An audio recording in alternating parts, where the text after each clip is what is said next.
अरे बहू बस कर, कब से मेरे पैर दबा रही है, थक गई होगी।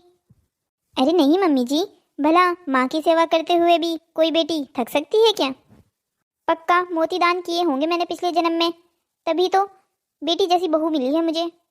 अरे माँ जी, ये बात तो मुझे कहनी चाहिए आपसे कि कुछ अच्छे ही कर्म किए होंगे मैंने पिछले जन्म में, तभी तो मुझे इतनी अच्छी सास मिली है। पर बहू, भगवान से मुझे एक ही शिकायत रहेगी। वो क्या मम्मी जी? कि भगवान आपने मुझे पहली बहू तो इतनी अच्छी दी, और दूसरी बहू बिल्कुल गंवार, जिसे ना बात करने की तमीज़ है न कपड़े पहनने की। माँ जी, आप ऐसा क्यों कह रही हैं? चिंता मत कीजिए, धीरे धीरे मोनिका सब सीख जाएगी। सीमा, तू उसकी तरफदारी करना बंद कर दे। इतना समय हो गया है उसे इस घर में आके, आज भी वो इस घर को अच्छे से अपना नहीं पाई है। उसे पता ही नहीं है बड़े घर की बहुएं कैसे रहती है। अब तू मुझे और अपने आप को ही देख, हम कैसे सज धज कर रहती हैं, और एक वो है, वो तो घर की नौकरानी से भी परे है। पता नहीं मेरे बेटे रमेश ने क्या देख लिया उस चुड़ैल में, मुझे तो वो रत्ती भर भी पसंद नहीं है। अरे मोनिका, तुम यहाँ? क्या बात है, कुछ काम था? अरे नहीं भाभी, वो बस मैं तो ये कहने आई थी, खाना बन गया है तो आप और मम्मी जी खाना खाने चलिए। पूरे घर के नौकर क्या मर गए हैं जो ये काम भी तुझे खुद ही करना है? अरे मम्मी जी, मैंने सोचा इतने छोटे से काम के लिए किसी को क्या परेशान करना। यही तो सबसे बड़ी गलती है तेरी, तू ज्यादा सोचती है। मोनिका, तुम चलो, मैं और मम्मी जी अभी आते हैं। जी भाभी। चलिए मम्मी जी, खाना खा लेते हैं। हाँ चलो बहू। गोपाल, कैसी सब्जी बनाई है ये तुमने? वो माँ जी, आप गोपाल को मत बुलाइए, सब्जी मैंने बनाई है। ओह, तो ये सब्जी तुमने बनाई है? तभी मैं सोचूं, गोपाल रोज तो ठीक खाना बनाता है, ये आज इतना बेकार क्यों बना दिया? क्या हुआ माँ जी, सब्जी खराब है क्या? खराब? इतनी ज्यादा खराब है? इतना तेल डाला है तुमने सब्जी में, देख रही हो ऊपर तेल की पूरी तरी जम गई है। मारना चाहती हो मुझे? सीधा सीधा बोल दो, ऐसे ही मर जाती हूँ। अरे माँ जी, ये आप क्या कह रही हैं? मैं भला आपको क्यों मारना चाहूंगी? माँ जी, मोनिका ने जानबूझकर ये नहीं किया होगा। बहू तुम चुप रहो, तुम इसकी तरफदारी मत क्या करो, मैंने तुम्हें 1000 बार समझा दिया है। इसकी ये मिडिल क्लास वाली हरकतें जाएगी नहीं। तुम्हारे घर में खाते होंगे इतना ऑयली खाना, हमारे यहाँ कोई इतना ऑयली खाना नहीं खाता। मैं बोल देती हूँ, कल से किचन में आने की कोई जरूरत नहीं है। पूरा मूड खराब कर दिया। माँ जी अब चिंता मत कीजिए, मैं आपके लिए अभी कुछ और बना देती हूँ। नहीं बहू, अब कोई ज़रूरत नहीं है कुछ और बनाने की, अब मेरा खाना खाने का मन ही नहीं है। माँ जी आप मुझे माफ़ कर दीजिए, मैं कल से ध्यान रखूँगी। अभी जो कहा वो सुना नहीं तुमने? कोई ज़रूरत नहीं है तुम्हारे किचन में जाने की। कल से खाना, कल से नहीं बल्कि आज से ही तुम खाना बिल्कुल नहीं बनाओगी। अरे क्या हुआ मोनिका, सर में दर्द हो रहा है क्या? नहीं, सर में दर्द नहीं हो रहा है। तो फिर क्या हो गया, सर ऐसे नीचे करके क्यों बैठी हो? मोनिका क्या हुआ, तुमने ये आंखें आंसुओं से क्यों भर रखी है? कुछ नहीं, कोई बात नहीं है। अच्छा, जब कोई बात नहीं है तो क्या ये रोना खुशी का है? और अगर खुशी का है तो किस बात की खुशी है फिर? नहीं, ऐसी भी कोई बात नहीं है। जब ऐसी भी कोई बात नहीं है तो तुम मुझे सच सच बताओ, क्या हुआ है? तुम्हें पता है ना, मैं तुम्हें रोता हुआ नहीं देख सकता। किसी ने कुछ कहा है तुमसे? तुम मुझे बताओ। कुछ नहीं, बस घर की याद आ रही थी। खाओ मेरी कसम, तुम्हें घर की याद आ रही थी? नहीं, मुझे तुम्हारी कसम नहीं खानी है, बोल दिया ना, मुझे घर की याद आ रही थी। मोनिका मुझे सच सच बताओ, क्या बात है, क्यों रो रही हो? मैं अपनी तरफ से जितना भी अच्छा करने की कोशिश करती हूँ, मुझसे कोई ना कोई गलती हो ही जाती है, जिससे माँ जी मुझसे नाराज हो जाती हैं। अरे इतनी सी बात पर रो रही थी तुम? आपको ये इतनी सी बात लग रही होगी, मेरे लिए कोई छोटी बात नहीं है। मैं पूरी कोशिश करती हूँ इस घर में एडजस्ट होने की, पर पता नहीं मेरी कोशिश में कहाँ कमी रह जाती है। मोनिका, इतनी छोटी सी बात पर भी कोई ऐसे आंखें भर लेता है? तुम्हें अभी इस घर में आए हुए ही कितने दिन हैं? तुम्हें इस घर को समझने के लिए थोड़ा टाइम तो लगेगा ही ना। तुम मुझे कुछ ऐसा बताओ ना जिससे माँ जी मुझसे खुश रहें। अब मैं ऐसा क्या बता सकता हूँ तुम्हें, तुम बस अपनी कोशिश जारी रखो, एक ना एक दिन माँ तुम्हें अपना ही लेगी। पक्का ना रमेश, माँ जी मुझे अपना लेगी ना? हाँ हाँ बाबा, तुम इतनी प्यारी हो तुम्हें भला कोई कैसे नहीं अपना सकता। अच्छा बाबा, अब रोना बंद करो, रात बहुत हो गई है, सो जाओ। ठीक है, मैंने आपकी मनपसंद की ब्लैक कॉफ़ी बनाई है। फिर से चली गई तुम किचन में काम करने। मैंने तुम्हें कल समझाया था ना कि कोई ज़रूरत नहीं है तुम्हें काम करने की। अरे माँ जी छोड़िए ना, अब जब उसे पसंद है घर का काम करना तो उसे करने दीजिए ना। आप तो मोनिका के हाथ की ब्लैक कॉफ़ी पीजिए। मोनिका, बहुत अच्छा किया, माँ जी को इस टाइम पर ब्लैक कॉफ़ी पीने की आदत है। तुमने बहुत अच्छा किया बनाकर। बहू तू कह रही है तो पी लेती हूँ। ला दे, देखो जरा कैसी बनाई है तूने ब्लैक कॉफ़ी। लीजिए माँ जी।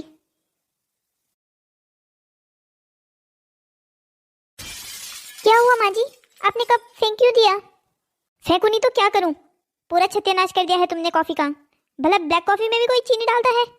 जब कोई चीज़ आती नहीं है ना तो उसे कोई ज़रूरत नहीं है करने की। बहू इसीलिए मना कर रही थी इसे मैं किचन में जाने के लिए। तुम्हें आज तक ये भी नहीं पता कि ब्लैक कॉफ़ी में कोई चीनी नहीं डालता? माँ जी मुझे माफ़ कर दीजिए, मुझे नहीं पता था। जब नहीं पता था तो किसी से पूछ लेती। माँ जी मैं दूसरी बना कर लाती हूँ। कोई ज़रूरत नहीं है, अब अगली बार पता नहीं क्या उसमें डाल दोगी। मोनिका, और कितना समय लगेगा तुम्हें इस घर में एडजस्ट होने के लिए? पता नहीं कौन से कर्म फूट गए थे मेरे बेटे के, जो ऐसी गंवार बहू हमारे घर में लेके आ गया है, जिसे ये तक नहीं पता कि ब्लैक कॉफ़ी में चीनी नहीं डालते। जानती हूँ तुम बहुत गरीब घर से आई हो, पर इसका मतलब ये नहीं कि तुम लोग अमीरी में ढलना भी नहीं जानते। माँ जी छोड़िए ना, गलती हो गई है उससे। कब तक ये ऐसी गलतियाँ करती रहेगी और कब तक हम इसे माफ़ करते रहेंगे? माँ जी वो चली गई है, अब आप शांत हो जाइए। मैं तो भगवान से ये दुआ करती हूँ ऐसी बहू किसी को ना दे। माँ जी आपसे एक बात पूछनी थी, अगर हो सके तो प्लीज़ सच सच बताइएगा। हाँ हाँ बहू पूछो, तुम क्यों डर रही हो? तुम तो मेरी पसंद की बहू हो। माँ जी आप ये बताइए, आपको मोनिका के काम करने के तरीके से परेशानी है या वो गरीब घर से है इस बात से? मुझे उसकी हर बात से परेशानी है, बल्कि मैं तो ये कहूँगी मुझे उसकी एग्जिस्टेंस से ही परेशानी है। वो इस दुनिया में है ही क्यों? पैदा ही ना होती तो मेरे घर में बहू बनकर भी ना आती। पता नहीं क्या कर्म फूट गए थे मेरे बेटे के, जो इसे मेरे घर की बहू बना ले आया। माँ जी आपको पता है ना, मोनिका देवर जी की अपनी पसंद है, वो उससे प्यार करते हैं। अगर आप ऐसे ही मोनिका के साथ अपना व्यवहार रखेंगी तो कहीं आपसे देवर जी भी दूर ना हो जाए। बहू तो ये क्या कह रही है, वो मेरा बेटा है, मुझसे दूर क्यों होगा भला? माँ जी मैं तो बस आपको चेतावनी दे रही थी, ऐसा कुछ नहीं होने वाला बहू। माँ जी आप मेरी बात मानना नहीं चाहती तो कोई बात नहीं, मगर मैं आपको एक बार फिर से याद दिला दूँ, जब आपने देवर जी को प्रेम विवाह करने से मना किया था तब उन्होंने आपके विरोध में जाकर मोनिका से शादी कर ली थी और उसे इस घर पर लेके आ गया था। जानती हूँ बहू, सब अच्छे से याद है मुझे, ये भी एक बहुत बड़ा कारण है मेरा इसे नापसंद करने का। माँ जी अब तो मोनिका हमारे घर में आ गई है, अब तो आप उसे अच्छे से स्वीकार कर सकती है ना। आपका उसके प्रति ऐसा रवैया आपको देवर जी से भी दूर कर देगा। ऐसा कुछ नहीं होने वाला है बहू। अरे बेटा मोनिका, ऐसे भागकर कहाँ जा रही हो? अरे पापा जी आप शहर से कब आए? मैं तो थोड़ी देर पहले ही पहुंचा हूँ। तुम बताओ, ऐसे भाग के कहाँ जा रही थी और ये आंखें क्यों भर रखी है आंसुओं से? क्या हुआ बेटा, कोई बात हुई है क्या? नहीं पापा जी कोई बात नहीं है, मैं तो बस ऐसे ही। पापा जी मैं आपको थोड़ी देर में मिलती हूँ। कोई बात तो हुई है मेरी अनुपस्थिति में यहाँ पर, वरना ये बच्ची ऐसे क्यों रोती? पक्का उर्मिला ने ही कुछ किया होगा। वो अपनी आदतों से बाज नहीं आने वाली है। मुझे उसे समझाना होगा। वो मोनिका के साथ ऐसा नहीं कर सकती। अभी वो हमारे घर की बहू है। बेचारी बच्ची रो रो के बुरा हाल कर लिया है अपना। अरे आप कब आए जी? बस थोड़ी देर पहले ही पहुंचा हूँ। मुझे बुला लिया होता। मुझे पहुंचकर इतना भी समय नहीं हुआ है। वैसे तुम एक बात बताओ, मोनिका रो क्यों रही थी? मुझे क्या पता वो क्यों रो रही थी। घर में होते हुए भी तुम्हें ये नहीं पता कि तुम्हारी बहू क्यों रो रही है? हो ना हो तुमने उसे कुछ ना कुछ कह दिया होगा। चुप तो तुम्हारे राह जाता नहीं है। बस आते ही आपने तो मुझ पर इल्जामों का बोझ लगा दिया। मोनिका ने क्या मेरी शिकायत की है आपसे? वो बेचारी क्या बोलती, पर मुझे तुम पर पूरा भरोसा है। तुमने ही उसे कुछ भला बुरा कहा होगा। मैं भला उसे कुछ क्यों कहूंगी? देखो उर्मिला, मुझे अच्छे से पता है तुम मोनिका को पसंद नहीं करती हो, क्योंकि रमेश ने उसे अपनी मर्जी से प्रेम विवाह करके लाया है। पर अब जब वो हमारे घर में आ गई है, वो हमारी बहू है, तुम्हें उसे खुश मन से स्वीकार कर लेना चाहिए। आप कीजिए उसे स्वीकार।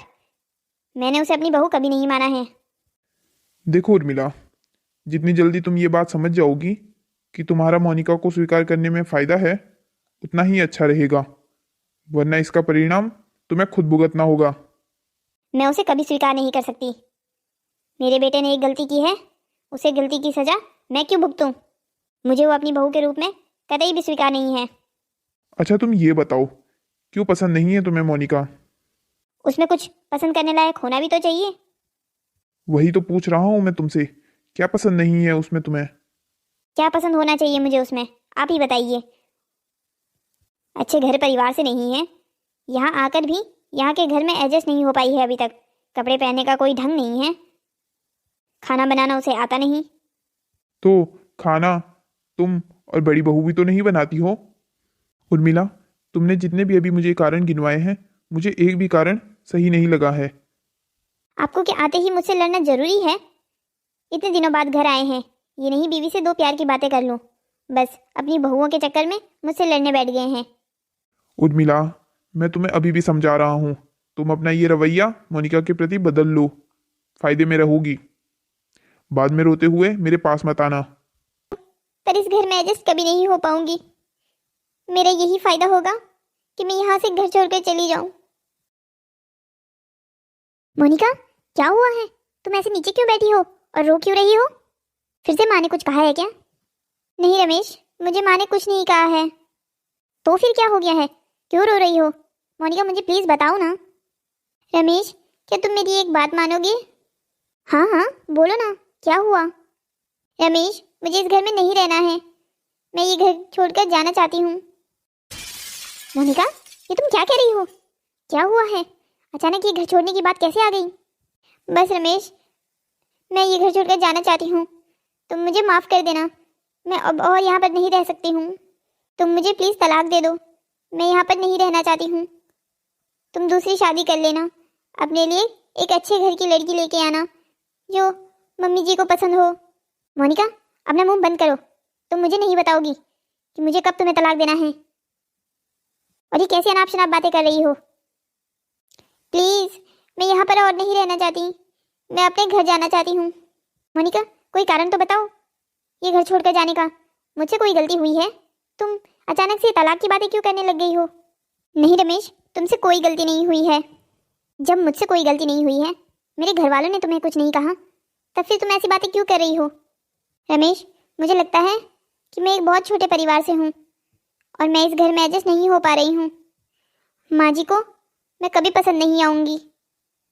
मेरे प्रति उनका रवैया मुझे बहुत दुख पहुँचाता है। बड़ी दीदी को वो कितना प्यार करती हैं, पर मुझे वो देखना भी पसंद नहीं करती हैं। मैं चाहे कितनी भी कोशिश करूं, पर उनका दिल कभी नहीं जीत सकती। तो ओह, ये बात है, तुम मम्मी से नाराज हो। मोनिका, अगर तुम मम्मी से नाराज हो तो उसका बदला तुम मुझसे क्यों ले रही हो? तुम जानती हो मैं तुम्हें कितना प्यार करता हूँ और तुम मुझे ही तलाक देने की बात कर रही हो। तुम्हें इस घर में रहने से परेशानी है ना? कोई बात नहीं, हम दोनों ये घर छोड़कर चले जाएंगे। रमेश, तुम ये कैसी बातें कर रहे हो? तुम ये घर छोड़कर क्यों जाओगे? ये तुम्हारा घर है। घर तो ये तुम्हारा भी था ना, पर तुम भी तो इस घर को छोड़कर जाना चाहती हो। मेरी बात कुछ और है रमेश। तुम्हारे यहाँ माँ बाप रहते हैं तो क्या हो गया, मैं उनसे मिलने आता रहूँगा ना। मोनिका, मैंने तुमसे शादी की है, तुम मेरी जिम्मेदारी हो। मैं अपनी जिम्मेदारियों से भागने वाले आदमियों में से नहीं हूँ।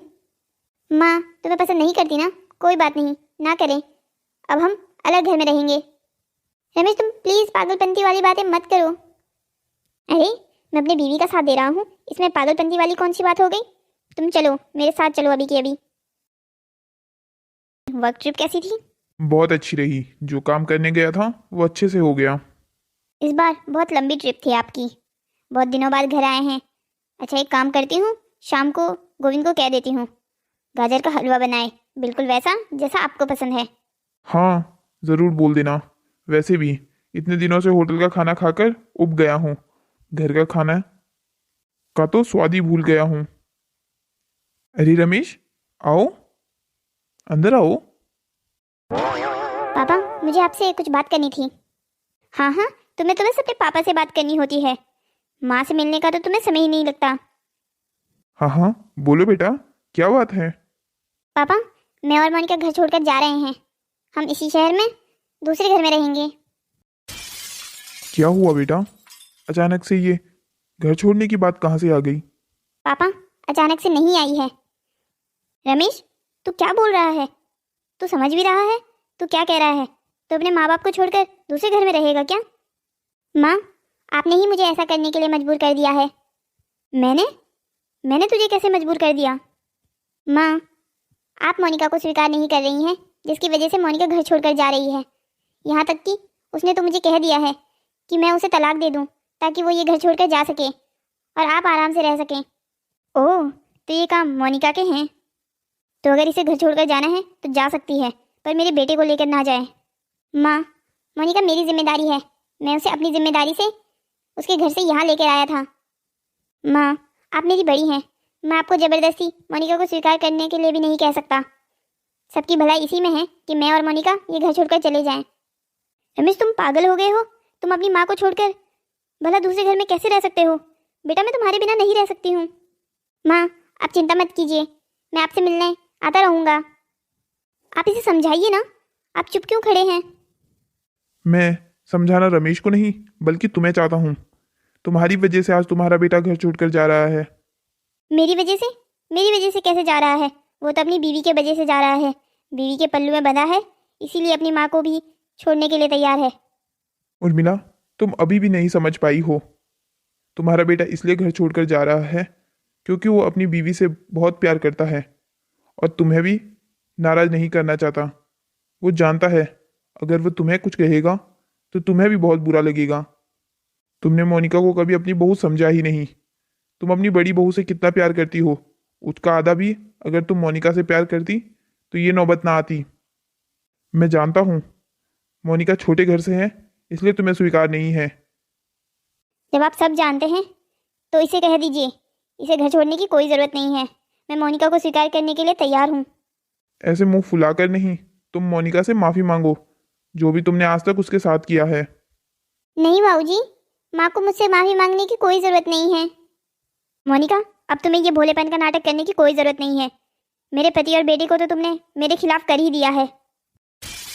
उर्मिला मोनिका ने किसी के कान नहीं भरे हैं, बल्कि जब वो रो रही थी मैंने उससे पूछा भी था कि तुमने उसे कुछ कहा है तो उसने कुछ नहीं कहा। हाँ माँ, यहाँ तक कि मुझे अच्छे से पता था मोनिका के रोने का कारण आप हो, पर फिर भी उसने कभी आपके खिलाफ एक शब्द नहीं कहा। बेटा सीमा बहू, अच्छा हुआ तुम आ गई, यहाँ तो सब ये लोग मेरे खिलाफ हैं। माँ जी कोई भी आपके खिलाफ नहीं है, भला आपके खिलाफ होकर हमें क्या मिल जाएगा? माँ जी सब लोग जो आपको समझाने की कोशिश कर रहे हैं, मैं भी आपसे वही कहना चाहूँगी, आप मोनिका को मन से स्वीकार कर लीजिए। मैं मानती हूँ आपको मोनिका इसलिए पसंद नहीं है क्योंकि देवर जी ने उसे प्रेम विवाह किया था, पर आपको नहीं लगता आपको ये सारी बातें अब भूल जानी चाहिए? देखो उर्मिला, अब तो तुम्हारी लाडली बहू भी कह रही है, भूल जाओ ये सारी बातें अब। सीमा तू भी ये कह रही है? अच्छा ठीक है मोनिका, मुझे माफ़ कर दे बेटा, मैंने आज तक तेरे साथ जो भी किया है उन सारी बातों के लिए मुझे माफ़ कर दे। नहीं माँ जी, आपको मुझसे माफ़ी मांगने की कोई ज़रूरत नहीं है, आप बस मुझे अपनी बहू के रूप में स्वीकार कर लीजिए। बेटा मैंने आज से तुझे अपनी बहू के रूप में स्वीकार कर लिया है और हो सके तो मुझे माफ़ कर देना। बेटा रमेश अब तो तुम ये घर छोड़कर नहीं जाओगे ना? अब तो मैंने तुम्हारी बीवी से माफ़ी भी मांग ली है और उसे अच्छे मन से स्वीकार भी कर लिया है। नहीं माँ, अब मैं ये घर छोड़कर कहीं नहीं जाऊँगा। हेलो दोस्तों, तो कैसी लगी आपको हमारी मज़ेदार कहानी? ऐसी ही और मज़ेदार कहानियों को देखने के लिए हमारे चैनल को सब्सक्राइब करें, शेयर करें और हाँ, कमेंट करना मत भूलिएगा।